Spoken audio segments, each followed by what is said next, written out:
యాషువా బ్రదర్ల ప్రార్థన ఆశ్చర్యకరంగా జరిగింది. మంగళవారం చొక్కవన్ దెబ్బ, బుధవారం చామదల్లో మీటింగ్స్, గురువారం సుఖంలో ప్రార్థన కూడా ఎంతో ఆశీర్వాదకరంగా జరిగింది. చాలా మంది బిడ్డలు, మరి నూతనమైన బిడ్డలు కూడా రాబోతూ ఉన్నారు. అందుని బట్టి ప్రభుకి స్తోత్రం. హల్లెలూయా. నిన్న శుక్రవారం రోజు అల్లూరులో ఒక షాప్ ఓపెన్ చేశాం. మన చర్చికి వచ్చే సహోదరులు ఒక షాప్ పెట్టారు. అది హోల్సేల్ షాప్ అన్నమాట, నాట్ రిటైల్ షాపు. ఏంటి వస్తువులు, సోఫా షర్ట్లని హోల్సేల్లో అమ్మడానికి చక్కటి షాప్ని దేవుడు మన సహోదరులకి, అల్లూరు సంఘస్థులకి ఇచ్చాడు. అందుని బట్టి ప్రభుకి మహిమ కలుగుతాగా. ఈరోజు మనందరం ఉపవాసం ఉండి ప్రార్థించుకోవడానికి ప్రభు మనకు ఇచ్చినటువంటి ఆధిక్యతను బట్టి, ధన్యతను బట్టి దేవునికి స్తోత్రాలు చెల్లిస్తారు. హల్లెలూయా. దేవుని యొక్క వాక్యాన్ని మనం ధ్యానం చేద్దాము. అపోస్తలుడైనటువంటి పౌలు ఫిలిప్పీయులకు రాసినటువంటి పత్రిక 4వ అధ్యాయం 13వ వాక్యాన్ని మనం చదువుకుందాం. 4వ అధ్యాయం 13వ వాక్యాన్ని మనం చదువుకుందాం. చదువుతారా ఎవరైనా? 4వ అధ్యాయం 13వ వాక్యం చదువుతాం. నన్ను బలపరచు వాని యందే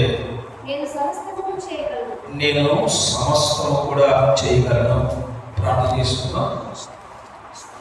పరిశుద్ధుడైన మా తండ్రి, మీ పాదములకు స్తోత్రాలు చెల్లిస్తున్నాం. గడిచిన కాలమంతయు మీ అపారమైన కన్యలో మమ్మల్ని దాచుకున్నారు. దాన్ని బట్టి స్తోత్రం. ఇదిగో తండ్రి, ఈ వాక్యము ద్వారా మీరు మాతో మాట్లాడడానికి మీరు ఇష్టపడినందుకు స్తోత్రాలు. వాక్యం ద్వారా మమ్మల్ని మీరు బలపరచండి, ఆశీర్వదించండి. ప్రభువా, మీరు మాకు తోడుగా ఉండి సహాయం చేయమని ప్రార్థిస్తున్నాం. ప్రతి విధమైన ఆటంకాలు తొలగించి, కనికరం చూపించి ఆశీర్వదించమని ఆయన చేరువచ్చిన ప్రతి బిడ్డతో కూడా మాట్లాడండి. ప్రభు నాయన, దాన్ని ఆన్లైన్లో చూస్తున్న బిడ్డల కొరకు ప్రార్థిస్తున్నాం. సహాయం చేయండి, మీ క్షేమాన్నిచ్చి ఆశీర్వదించమని యేసు పరిశుద్ధ నామములో ప్రార్థించి వేడుకొంచున్నాము తండ్రి. ఆమేన్. హల్లెలూయా.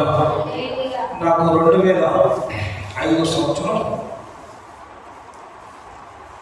ఒక ఆపరేషన్ జరిగింది.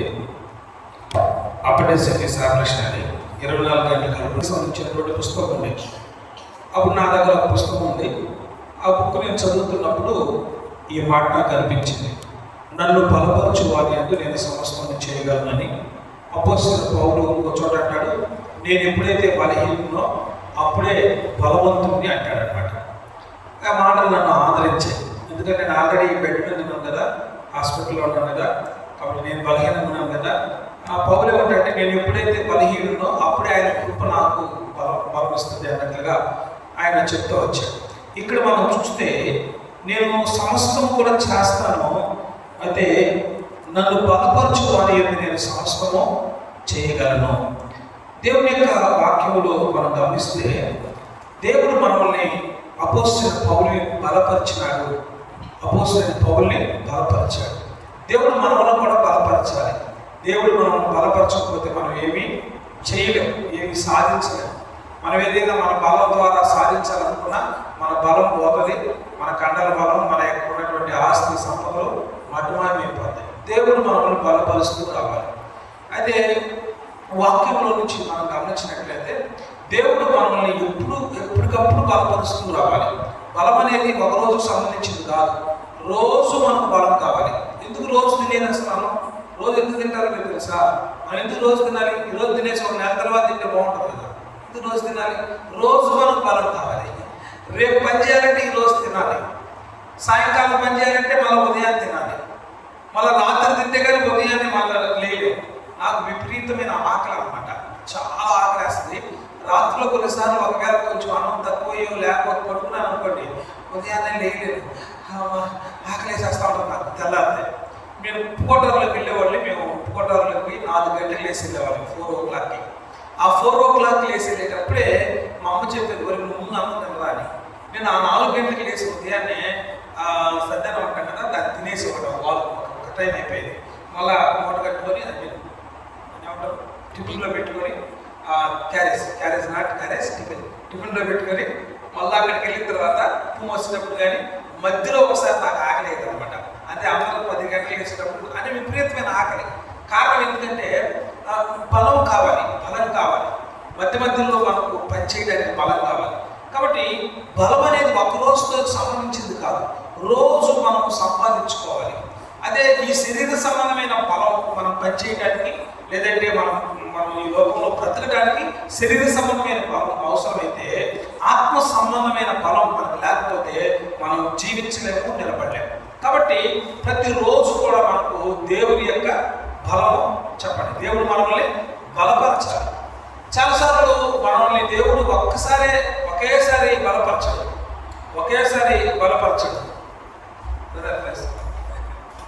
దేవుడు మనల్ని ఒకేసారి బలపరచడు. దేవుడు ప్రతిరోజు మనల్ని బలపరచాలి. దేవుడు బలపరిస్తే నేను ఏదైనా చేయగలను అంటాడు అపోస్తలుడైన పౌలు. చాలాసార్లు మనం బలహీనమైపోతా వస్తాం. దేవుడు బిడ్డగా మనం చాలాసార్లు బలహీనమైపోతాం. నేను కూడా చాలాసార్లు బలహీనమైపోతాను. ఈ మధ్య నేను చాలా బలహీనమైపోయాను అనమాట. ఎంత బలహీనమైపోయానంటే అంత బలహీనత నేను చాలా రోజుల నుంచి నేను చూడాలి. నాకు తెలుసు కదా నా గురించి. చాలా వీక్ అయిపోయా, చాలా బలహీనపడిపోయాను. కానీ దేవుని దగ్గర మరలా బలాన్ని పొందుకున్నాను నేను. హల్లెలూయా. చాలాసార్లు మనం ఆత్మీయంగా బలహీనపడిపోతూ ఉంటాం, ఆత్మీయంగా మనం దిగజారిపోతూ ఉంటాం. దేవుని యొక్క బలం మనకు తగ్గిపోయినప్పుడు ప్రార్థన చేయాలనిపించదు, వాక్యం చదవాలనిపించదు, దేవుని మందిరానికి వెళ్ళాలనిపించదు అసలు. అదేంటి సార్ అంటారంటే నిజంగా చెప్తాను, ఎప్పుడైతే దేవుని యొక్క బలం మనలో లేదనుకోండి ప్రార్థన చేయాలనిపించదు, వాక్యం చదవాలనిపించదు, దేవుని బిడ్డలతో కలవాలనిపించదు, ఒంటరిగా జీవించాలా అనుకుంటాం, ఒంటరిగా ఉండాలి అనిపిస్తాం, ఎప్పుడు ఏదో ఒకటి ఆలోచన చేస్తూ ఉంటాం. అప్పుడు ఏమైందంటే మనకు వీఆర్ ఇన్ వీక్నెస్, మనము బలహీనపడ్డాము, దేవుని యొక్క బలం మనకు లేదు. అందుకని అపోస్తలుడు పౌలు ఏమంటాడంటే నన్ను బలపరచు వారి యందు నేను సమస్తము చెప్పండి చేయగలను. దేవుడు నన్ను బలపరచాలి, దేవుడు మనల్ని బలపరచాలి. దేవుడు కానీ మనం కానీ బలపరిస్తే మనం చేయగలం. ప్రియ దేవుని పెట్టారు.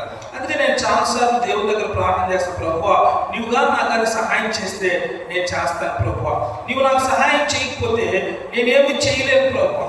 అపోస్తలుడైన పౌలుకి దేవుని యొక్క బలం అవసరమైంది. చూడండి, నన్ను బలపరచు వారి యందు నేను సమస్తమును చేయగలను. అపోస్తలుడైన పౌలుకి బలం అవసరమైంది, దేవుని బలం కావాలి అపోస్తలుడైన పౌలుకి. మరి పౌలుకే బలం అవసరమైంది, మన సంగతి ఏం చెప్పండి. మనకు ఖచ్చితంగా దేవుని యొక్క బలము మనకు కావాలి. అందుకని ప్రభు దగ్గర నీ బలం నాకు కావాలైనా, నీ శక్తి నాకు కావాలయ్యా, సాతాను ఎదిరించే శక్తి మనకు కావాలి, బలం మనకు కావాలి. ప్రియ దేవుని బిడ్డలారా, ఎందుకంటే సాతాను చాలా బలమైన వాడు. ఇంకొక ఎగ్జాంపుల్ చెప్పాలంటే ఇసుకపల్లి నుంచి వచ్చే సహోదరికి చాలా ఆరోగ్యం బాగాలేదండి, చాలా వీక్గా ఉంటుంది అసలు. వాస్తవంగా ఆమె లేయలేదు, నడవలేదు. కానీ ఏం చేసింది ఆ రోజు మీరు అంతా చూస్తున్నారు, పాట పాడేటప్పుడే, పాస్టర్ ప్రార్థన చేసేటప్పుడే లేచి నిట్టింగలు పట్టుకుంటుంది. అంటే సాతానికి బలం ఉంది, ఆమె వాస్తవంగా శరీర సంబంధంగా వీక్ కాదు, షీఈస్ వెరీ వీక్. బట్ ఆలోచిస్తున్నప్పుడు చాలా స్ట్రాంగ్ అనిపిస్తూ ఉంది. కాబట్టి దేవుని యొక్క బలం మనకు ఎంతైనా అవసరమైంది. అందుకని అపోస్తలుడైన పౌలు నన్ను బలపరచు వారి యందు నేను సమస్తము చెప్పండి ఏం చేస్తానన్నాడు, చేయగలను. చూడండి, ఇంకో మాట కూడా చదువుదాము. తిమోతికి రాసినటువంటి మొదటి పత్రికలో ఒక మాట అంటాడు అపోస్తలుడైన పౌలు. మొదటి పత్రిక 1వ అధ్యాయం 12వ వాక్యం మరియు 13వ వాక్యం కూడా చదువుతారా? 12వ వాక్యం 13వ వాక్యం చదువుదాం. ఒక 1 తిమోతి chapter 1 and 13 అంటే 12 and 13 చదువుతారా? ఇక్కడ అపోస్తలుడైన పౌలు అంటాడు, పూర్వము ఎలాంటి వాడుమా? దోషకుడట. పూర్వం ఎలాంటి దోషకుడు, తిట్టేవాడు, ప్రతి ఒక్కరిని తిట్టేవాడు. లేస్తే బూతులు, లేస్తే అరుపులు, లేస్తే కేకలు, లేస్తే రకరకాల మాటలు. పూర్వం నేను ఎలాంటి వాడినంటే దోషకుడును, ప్రతి ఒక్కరిని తిట్టేవాడిని, లేస్తే తిట్టేవాడిని. తర్వాత హింసకుడిని, హింసించేవాడిని. రకరకాలుగా హింసిస్తారు కొంతమంది మాటల ద్వారా హింసిస్తారు. కానీ అపోస్తలుడైన పౌలు మాటల ద్వారా కాదండి, చేతల ద్వారా కూడా హింసించేవాడు అనమాట. చేతల ద్వారా కూడా హింసించేవాడు, చాలా హింసించేవాడు. చాలా బలమైన అధికారం కలిగిన వ్యక్తి కనుక ప్రతిదీ యేసు ప్రభువు నమ్ముకున్న వారందరూ కూడా దోషకుడే కాదు హింసించేవాడట. హానికరుడు కూడా, హాని చేసేవాడు, ఇతరులకు హాని చేసేవాడు, ఇతరులను చంపేవాడు, ఇతరులని రకరకాలుగా చేసేవాడు. హింసకుడును దూషకుడు హానికరుడైన నన్ను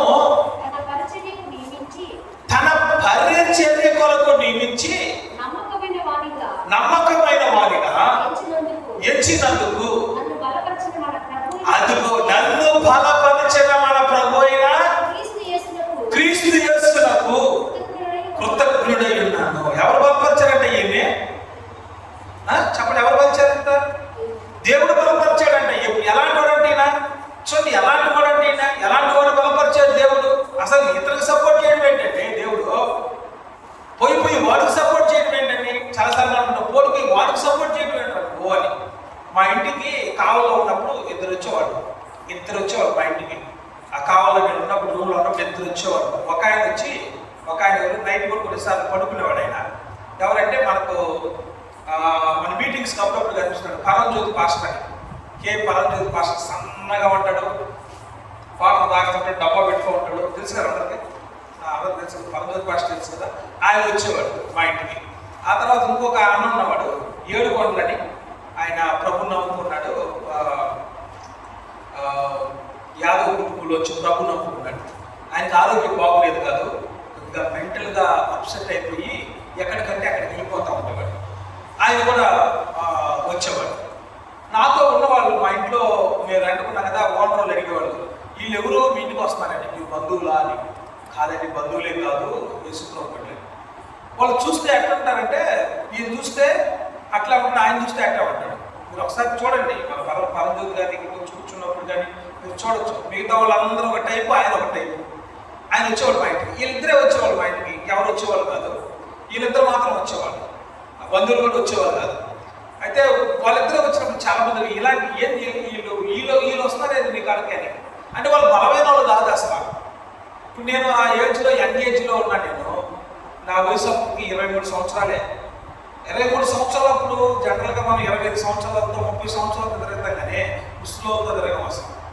చాలా మంది ఎందుకు వాళ్ళు మీ ఇంటికి వస్తున్నారని. చూడు, అపోస్తలుడైన పౌలుని దేవుడు బలపరిచాడంట. ఎవరిని బలపరిచాడండి దేవుడు? హింసకుడు, దూషకుడు, హానికరుడు, భయంకరమైనటువంటి పాపంతో నింపబడినటువంటి అపోస్తలుడైన పౌలుని దేవుడు బలపరిచాడంట. హల్లెలూయా. అందుకని అపోస్తలుడైన పౌలు అంటాడు, నేను దేవునికి కృతజ్ఞుడను, నన్ను బలపరిచినటువంటి దేవుడు, పూర్వ హింసకుడు, దూషకుడు, హానికరమైనటువంటి నన్ను దేవుడు తన యొక్క పరిచర్య కొరకు పిలుచుకొని నమ్మకమైన పనివాడిగా ఎంచి, తర్వాత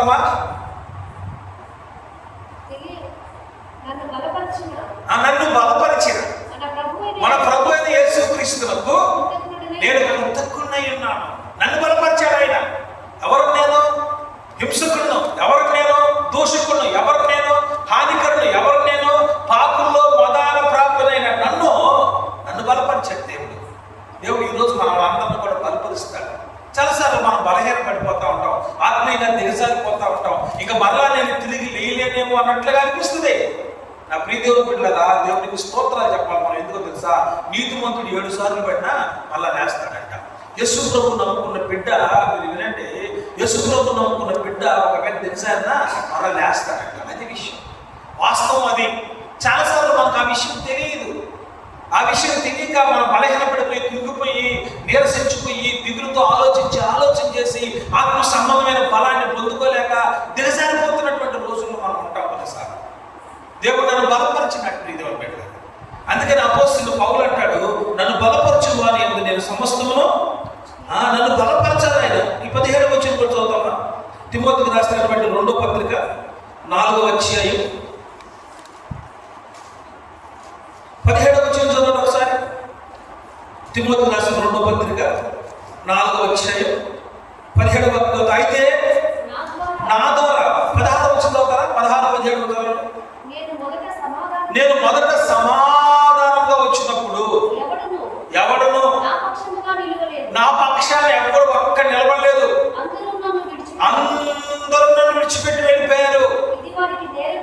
ఇది వానికి నేరముగా ఎంచబడును గాక. అబ్బా ఏ మంచి మనసు అయ్యా పౌలు నీది. ఎంత మంచి మనసు అయ్యేది ఇది. ఇలాంటి మనసు మాకుంటే ఎంత బాగుండు. అర్థమవుతుంది వాక్యం. పౌల్ని అందరూ విడిచిపెట్టి వెళ్ళిపోయారంట. కానీ పౌలుకి ప్రభువా ఇది వాళ్ళకి నేరంగా ఎంచబడకుండును గాక అని ప్రార్థన చేస్తున్నాడు. నమ్మకమైన వాళ్ళు, నమ్మిన వాళ్ళు అందరూ వదిలిపెట్టి వెళ్ళిపోతే ప్రభువా ఇది వాళ్ళకి నేరంగా ఎంచబడకూడదయ్యా, అంటే వాళ్ళు తప్పు చేసిన లెక్కలో వేయద్దు, వాళ్ళని దూరం చేయొద్దు, వాళ్ళు ఏదైనా ఇబ్బంది కలిగజేస్తామో ఆ ఇబ్బందులు వాళ్ళకి రానివద్దు అని ప్రార్థన చేస్తున్నాడు. చదువు. అయితే నా ద్వారా సువార్త పూర్వంగా ప్రకటించబడి నిమిత్తం అన్ని జనులందరూ దాన్ని విని ప్రభు నా ప్రక్కన నిలిచి హల్లెలూయా నా ప్రక్కన నిలిచి నన్ను బలపరిచాడు. చెప్పాను కదండి, దేవుడు ఒక వ్యక్తిని బలపరచాలి, దేవుడు మనల్ని బలపరచాలి. ప్రతి వ్యక్తిని దేవుడు బలపరచకపోతే మనం బలహీనులమే. దేవుడు ఎప్పుడైతే బలపరుస్తాడో మనం బలమైన వ్యక్తులుగా ఉంటాం. ఏలియాని దేవుడు బలపరిచాడని ఉంటుంది వాక్యంలో. ఏలియాని దేవుడు బలపరిచినందుగా ఏలియా ఆహాబు కంటే ముందుగా వెళ్ళాడంట. ఆహాబు రథం మీద వచ్చాడు, ఏలియా పరిగెత్తుకుంటూ వచ్చాడు, నడిచి వచ్చాడు. ఎవరు ముందు వెళ్తారు? నేను ఇప్పుడు బైక్ వేసుకుని వెళ్ళాను అనుకోండి అల్లూరికి, ఎవరు వెళ్తారు? నడిచిపోయే వాళ్ళు వెళ్తారు, నేను వెళ్తాను. బైక్లో ఉన్న నేను వెళ్ళిపోతా, లేకపోతే కారులో ఉన్న వ్యక్తి నాకంటే ముందు వెళ్ళిపోతాడు. ఓ నడుచుకునే వ్యక్తి ముందు వెళ్ళడం దాని అర్థమైంది. ఏలియాని దేవుడు బలపరిచాడు కనుక ఏలియా ఆహాబు కంటే ముందు వెళ్ళాడు. అందుకని అపోస్తలుడైన పౌలు అంటాడు, అందరూ నన్ను విడిచిపెట్టి వెళ్ళారు, అయితే దేవుని యొక్క మహాకృప ఏంటంటే నా ద్వారా సువార్త ప్రకటించబడాలని దేవుడు నా పక్షమున నిలిచి నన్ను బలపరిచాడు. హల్లెలూయా. కాబట్టి ప్రియమైన దేవుని బిడ్డలారా, దేవుడు మన దేవుడు ఎవరంటే చెప్పండి, ఎవరైనా మన వల్లే బలపరిచే దేవుడు. అందుకని అపోస్తలుడైన పౌలు అంటాడు, నన్ను బలపరచు అని యందు నేను సమస్తము చేస్తాను. దేవుడా నన్ను బలపరచు నాయన, నాకు శక్తిని అయ్యా, నాకు బలం తెచ్చి నేను నీ కోసం ఏదైనా చేద్దాం అనుకుంటున్నా, నన్ను బలపరచు. గుర్తుపెట్టుకోండి దేవుడు బిడ్డారా, మనం ఏం సాధించినా ప్రభు మహిమపరచబడాలి. మనం డబ్బులే సంపాదించినా, ఉద్యోగమే చేసినా, తేడా కొట్టినా, ఇంకో పనే చేసినా, ఏ పని చేసినా, మనం ఇల్లు కట్టుకున్నా, పొలం కొన్నా, ఏం చేసినా సరే దేవుడు నా మహిమపరచబడాలి. ఎందుకు ప్రభు నాకు వద్దు ప్రభు అంటే కాదు, దేవుడు ఇస్తాడు మనకు ఇవ్వాలి. ఎందుకు ప్రభు నాకంటే నువ్వు ఆశీర్వదించబడడం ద్వారా దేవుడు నా మహిమపరచబడాలి. ఆయన ఘనత కోసం దేవుడు మనల్ని బలపరచాలి. కాబట్టి మనం బలపరచబడాలి. అపోస్తలుడైన పౌలు అంటాడు, నన్ను బలపరచడు దేవుడు. దినవృత్తాంతాల 2వ గ్రంథం 14వ అధ్యాయం. అక్కడ ఒక ఆయన చూడండి, రెహబాము అని ఒక ఆయన ఉంటాడు. రెహబాము అని నేను చెప్తాను, రెఫరెన్స్ చదువు. దినవృత్తాంతాల గ్రంథం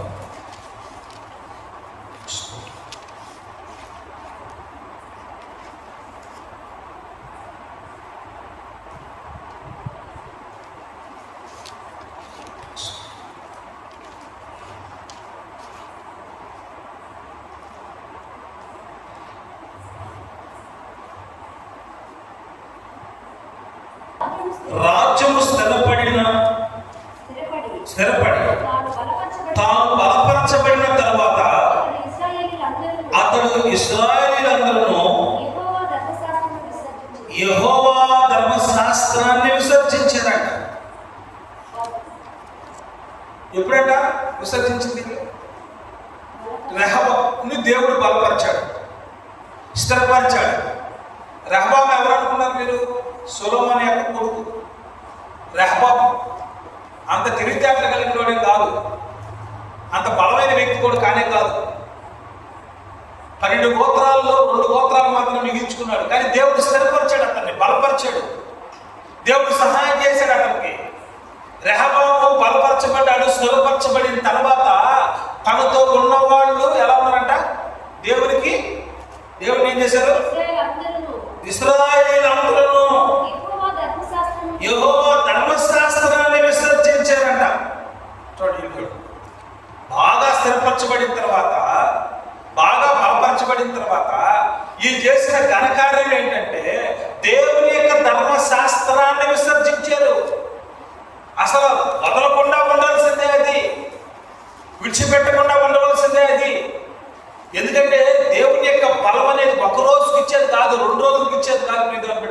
ప్రతిరోజు దేవుని యొక్క బలాన్ని పొందుకోవాలా. కానీ రెహబాము స్థిరపరచబడ్డాడు, దేవునికి స్తోత్రం. బలపరచబడ్డాడు, దేవునికి స్తోత్రం. బలపరచబడి స్థిరపరచబడిన తర్వాత దేవుని యొక్క ధర్మశాస్త్రాన్ని విసర్జించారంట. ఇంకా రాజ్యం నిలబడతారని మీరు అనుకుంటున్నారా? ఆ రాజ్యం నిలబడతారు అనుకుంటున్నారు మీరు? రెహబాము ఎందుకో తన జీవితం అంతరించిపోయిందంటే ప్రియదేవుడు పెట్టారా, ఆశీర్వాదకరంగా రాకుండా పడడానికి కారణం ఏంటంటే స్థిరపరచబడిన తర్వాత, బలపరచబడిన తర్వాత దేవుని యొక్క ధర్మశాస్త్రాన్ని విసర్జించడానికి వాక్యంలో ఉంది. కాబట్టి దేవుడు ఎవరిని బలపరుస్తాడు? దేవుడు ఎవరిని బలపరుస్తాడు? చూడండి, అదే మాటలు కలిగిస్తే మనం యథార్థవంతులను ఆయన బలపరుస్తాడని వాక్యంలో ఉంటుంది. చూడండి, బలము లేని వాడికి ఆయన బలమిచ్చే దేవుడుగా ఉన్నాడు, శక్తిహీనులకు శక్తినిచ్చే దేవుడుగా ఉన్నాడు. దేవుడు బలపరిచే దేవుడు, స్థిరపరిచే దేవుడు. చూడండి, దినవృత్తాంతాలు 2వ గ్రంథం 16వ అధ్యాయం 9వ చదువుతారా?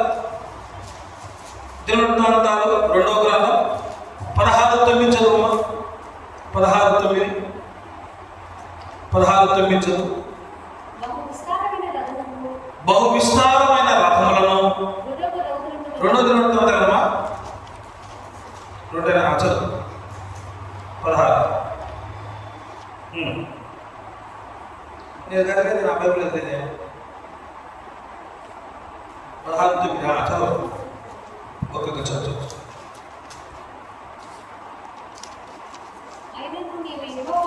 అంటే ఎంత తీసింది వేరేది కదా.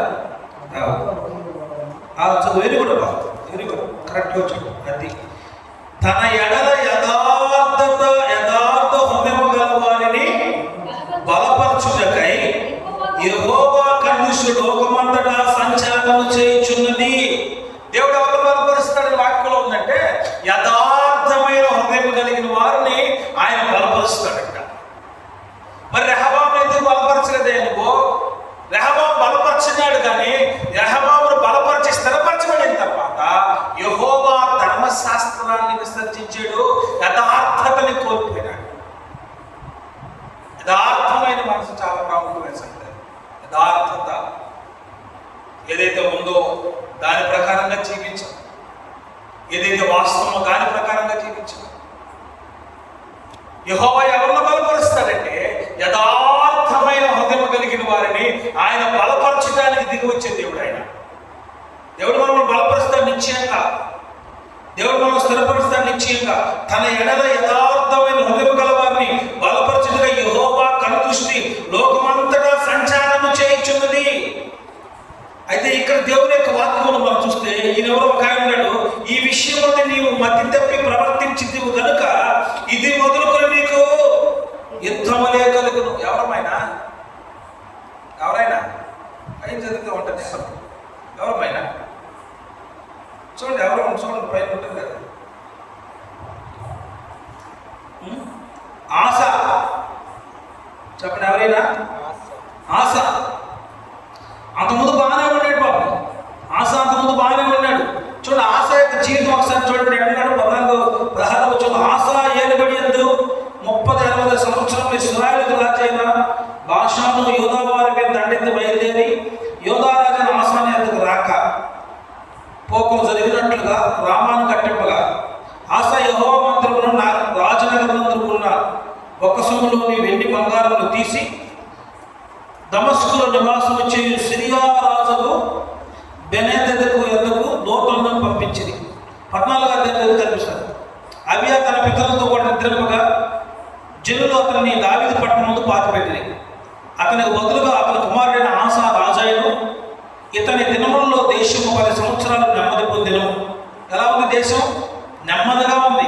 అప్పుడు బాగున్నాడు పాపం, అప్పుడు నెమ్మదిగా ఉండేది, బాగుంటాడు. కానీ ఇక్కడికి వచ్చేటప్పటికి ఆశ ఏం చేశాడంటే మతి తప్పి తిరిగాడని ఉంది. దేవుడేమో బలపరచాలనుకుంటున్నాడు. ఎవరిని? యథార్థమైన హృదయం కలిగిన వారిని దేవుడు బలపరచాలనుకుంటున్నాడు. దేవుడు పెట్టాలి.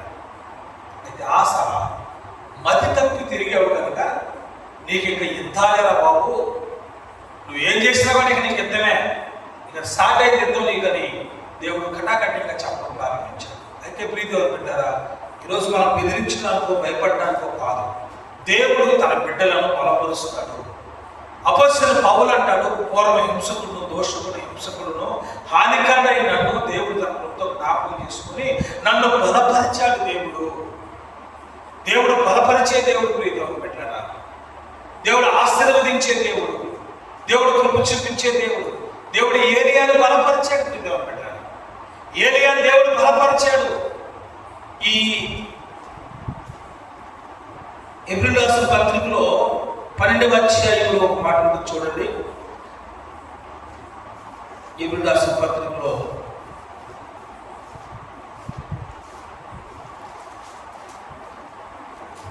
లేదా 12 చదువు. కొన్ని దినములు మట్టుకును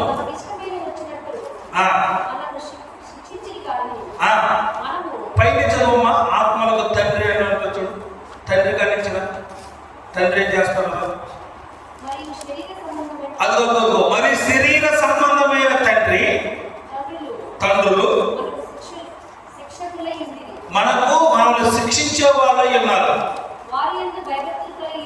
వారి యందు మనం భయభక్తులు కలిగి ఉన్నాం. అట్లయితే ఆత్మలకు తండ్రి అయిన వాడు వారికి మరి ఎక్కువగా లోబడి బ్రతుకోవలెను కదా. అపొస్తలుడైన పౌలు అంటాడు చూడండి, మీరు శరీర సంబంధమైన తండ్రులు మీకు శిక్షకులై ఉన్నారు. మీ తండ్రులు మీరు భయపడుతున్నారు, మీ తల్లిదండ్రులకు భయపడుతున్నారు, మీ పెద్దలకు మీరు భయపడుతున్నారు. వాళ్ళు మీకు శిక్షకులై ఉన్నారు, వాళ్ళు మిమ్మల్ని శిక్షిస్తారు మీరు తప్పు చేస్తే. అందుకని వాళ్ళకు మనం భయపడతాం. కానీ తల్లిదండ్రులు భయపడకుండా ఉండమని కాదు, మీరు భయపడుతున్నారు, మంచిదే. అయితే అలాగైతే చదువుమా, అలాగైతే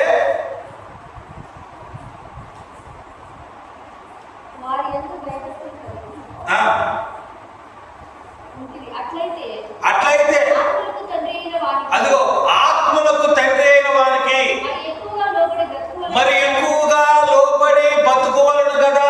చూడు దేవుడు అంటున్నాడు, అపొస్తలుడైన పౌలు అంటాడు, మీరు శరీరమైన సంబంధమైన తండ్రులకి బంధువులకు భయపడుతున్నారు, మంచిదే. అయితే అట్లయితే ఆత్మ సంబంధమైన మీ తండ్రులకి మీరు ఎక్కువ భయపడాలి కదా. అంటే మన దేవునికి భయపడాలని నా ఉద్దేశం. భయపడాలి కదా. చదువుమా, వారు కొన్ని దినముల మట్టుకే తమకిష్టం వచ్చినట్లు మనల్ని శిక్షిస్తారు, కానీ మనము తన పరిశుద్ధతలో పాలు పొందవలనని మన మేలు కొరకై ఆయన శిక్షించుచున్నాడు. చూడండి, శరీర సంబంధితంగా ఎప్పుడు శిక్షిస్తారంట?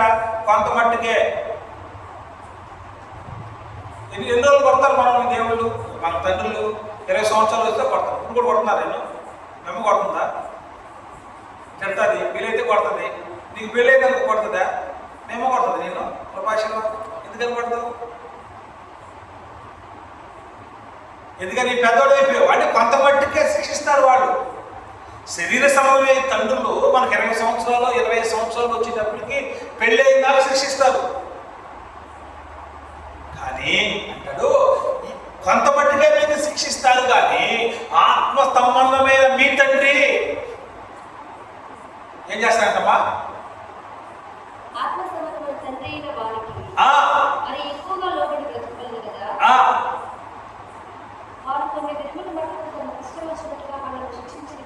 అదే కదా నేను చదవమని. అదిగో వాళ్ళైతే ఎవరు? శరీర సంబంధమైన తండ్రులైతే కొంత మట్టుకే మిమ్మల్ని శిక్షిస్తారు, కానీ ఇప్పుడు చదువు, అక్కడే చదువుమా. మనము తన పరిశుద్ధతలో పాలు పొందవలనని మన మేలు కొరకే ఆయన శిక్షిస్తున్నాడు. వాక్యలేఖనాల నుంచి ప్రభు ఆత్మీయ ఆహారము వచ్చినటువంటి మాటలతో కూడా మీరు మాట్లాడేది బాగుపట్టి స్తోత్రం. అవునయ్యా, అపొస్తలుడైనటువంటి పౌలు ద్వారా మీరు మాట్లాడుతూ వచ్చారు. నన్ను బలపరచు అని అంటే నేను సమస్తము చేయగలను ప్రభు. ఈ సన్నిధిలో బలం కలిగిన తండ్రి, శక్తి కలిగిన అయ్యా, నీ వాక్యం ద్వారా ప్రభావ మమ్మల్ని బలపరుస్తున్నారు కాబట్టి స్తోత్రాలు తెలియజేస్తుంటాం. తండ్రి ద్వారా శిక్షించబడినటువంటి కుమారుడు ప్రస్తుతం ఉన్నప్పుడు దుఃఖకరంగా ఉంది, కష్టంగా కష్టంగా ఉంది, వేదనగా ఉందని ప్రభా ఇదిగో ఎంతగానో బాధపడిన తర్వాత ఆ కష్టము నష్టము ఇదిగో మీ జీవితంలో ఫలవంతంగా మార్చబడుతుందని ప్రభా తెలియజేస్తా వచ్చారు. అవునయ్యా, కష్టమైన నష్టమైన నీ సన్నిధిలో ముందు కొనసాగబడుతూ ఉంటున్నప్పుడు ప్రభా అది మాకు సంతోషకరదండి. అయ్యా నీ వాక్యలేకుండా మీరు కనపరిచినగా బట్టి స్తోత్రములు. లోకంలో అన్నీ ఉన్నప్పుడు ప్రభా నీవు లేకపోతే తండ్రి ఆ జీవితం వ్యర్థమైంది కనుక అయ్యా మా జీవితాల్లో మీరు ఉన్నందుకు మీరు చేయబట్టి నడిపిస్తున్నందుకు స్తోత్రములు. ఆయన ఏ మంచి లేని మమ్మలను ప్రభావం ప్రేమించి అయ్యా నీ అపారమైన రెక్కల చోట ఎంతవరకు కూడా భద్రపరుస్తూ వచ్చినందుకు స్తోత్రాలు తండ్రి. అవునయ్యా నీ వాక్యమైనటువంటి తండ్రి అయ్యా జీవం వాళ్ళు లేనప్పుడు ప్రభావం నడిపించబడలేదు. మేము బలహీనపడతాం ప్రభావ. ఇదిగో నేను బలహీనంగా ఉన్నప్పుడే నా తండ్రి నన్ను బలపరుస్తాడని ప్రభావ నీ కొరకు వారిని ప్రభావ మీరు జ్ఞాపకం చేసుకునే శక్తి పొందడం కనుక నీ మహిమల నామాన్ని ప్రకటిస్తున్నాను. మా పరిచయ అంతట్లో కూడా మీరు తోడుగా ఉన్నందుకు పొందడాలి తండ్రి. అవునయ్యా అనేక మంది ప్రభావ నీ యొక్క సువార్త నిమిత్తమై కష్టపడుతూ వేదన పడుతూ ఎంతగానో వాళ్ళ సమస్తాన్ని కూడా ఆయన ఈ సన్నిధిలో ప్రభావ త్యాగం చేస్తూ వచ్చారు. ఆ యొక్క ఫలితాన్ని ప్రభావ నేడు మీరు తండ్రి ఫలింపు చేస్తూ వచ్చినందుకు వందనాలు తెలియజేస్తూ ఉన్నాం. ఇంత మాత్రమే కాదు ఆయన నిన్ను వెంబడిస్తున్న ప్రతి కుటుంబాన్ని కూడా ప్రభావ మీ రెక్కల శాఖ భద్రపరుస్తూ అయ్యా ప్రతి విషయంలో కూడా మీరు బలపరుస్తున్న విధానం పట్టిస్తూ ఉంటారు. ఏలియాని బలపరిచిన దేవుడు అయ్యా వందనాలు తండ్రి. అయ్యా నీ సన్నిధిలో ప్రభావ నీకు ఇష్టమైన వారుగా అయ్యా నీ సన్నిధానంలో మీరు ప్రేమించేయాలి. నీ యొక్క మాటకు లోపంగా ప్రభావ మీరు జ్ఞాపకం చేసుకుని వేడుకుంటూ వస్తున్నాం. అవునయ్యా ప్రతి విషయంలోనైనా నీ నామాన్ని పూజించుకుని ప్రభావ తండ్రి మేము అడుగులు వేస్తున్నప్పుడు అపవాది బలహీనతలు అన్నీ కూడా నా తండ్రి ఈ నామం తొలగించి మనం వేడుకుంటూ వస్తున్నాం. అయ్యా మీరు సహాయం చేస్తున్నారు. ఈ రాత్రి కాలంలో మాతో ఏం మాట్లాడతారు ప్రభావ మీ బలహీనలు మీరు సన్నిధికి వస్తున్నప్పుడు తండ్రి ఈ వాక్యం అనే ఆహారం ద్వారా ఇంతవరకు బలపరిచినందుకు కృతజ్ఞతలు తెలియజేసుకుంటూ ఏమివ్వలేనటువంటి మా దీన పరిస్థితులను జ్ఞాపకం చేసుకుని అయ్యా మాతో ఉన్నందుకు వందనాలు తెలియజేసుకుంటూ మరోసారి ప్రభావ మీ నామానికి కృతజ్ఞతలు తెలియజేసుకుంటూ నజరేయుడైన యేసయ్య ఉన్నత మహోన్నత నామం పేరిట ప్రార్థన చేసి అడిగి పొంది ఉన్నాను తండ్రి. ఆమేన్.